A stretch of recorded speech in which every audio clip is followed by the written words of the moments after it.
Bonjour à tous. Un livre singulier vient de paraître.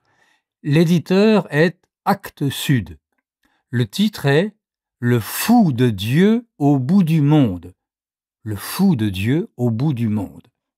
Et l'auteur s'appelle Javier Cercas, écrivain espagnol de 50 ans, athée et anticlérical depuis sa jeunesse, mais qui a entrepris, explique-t-il, de se départir des préjugés qu'il avait contre l'Église catholique. Et pour cela, Javier Cercas accompagne le pape François lors de son voyage en Mongolie en 2023. Il parle avec le pape en toute liberté, comme c'était le cas avec ce pontife hors norme. Mais le résultat n'est pas un énième livre sur le pape François.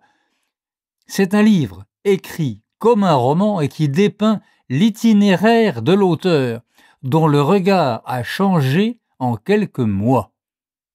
Sa libre rencontre avec le catholicisme réel a libéré Javier Cercas de sa phobie anticatholique. « J'ai guéri de ma phobie, dit-il, en redécouvrant les valeurs de l'Église primitive. » Il explique ça aujourd'hui.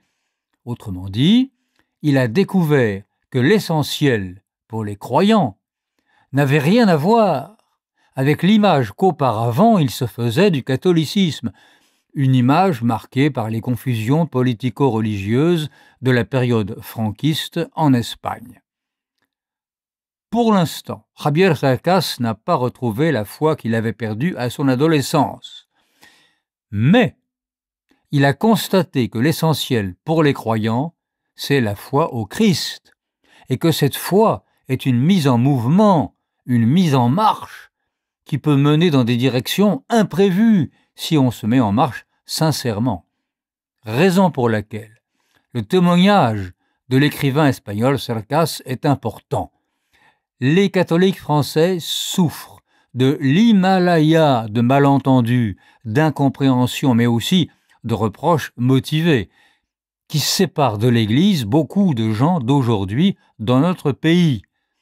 Et contourner cet Himalaya est une tâche difficile, impossible même avec nos seules forces, tant sont nombreuses les causes de cette incompréhension, qui ne vient pas d'un complot, mais du fossé entre, d'une part, les réflexes mentaux forgés par la société, et d'autre part, la vision de la vie qui est celle du catholique croyant. Mais cette vision de la vie du catholique croyant n'est pas une idéologie, ce n'est pas le programme d'un parti, et il serait absurde de faire en sorte qu'elle en ait l'apparence. Cette vision de la vie, si elle est authentique et sincère, consiste essentiellement à accueillir le Christ dans nos vies, et ça, ce n'est pas la mise en œuvre d'une idéologie, c'est une puissance de transformation vitale à l'œuvre en nous, chez nous, pourvu que nous l'acceptions. Et le résultat n'aura rien à voir avec ce que les polémiques d'aujourd'hui croient pouvoir reprocher aux catholiques et au catholicisme. Quand je dis que le livre de Javier Cercas est un pas en avant, je ne crois pas faire un excès d'optimisme. À la semaine prochaine.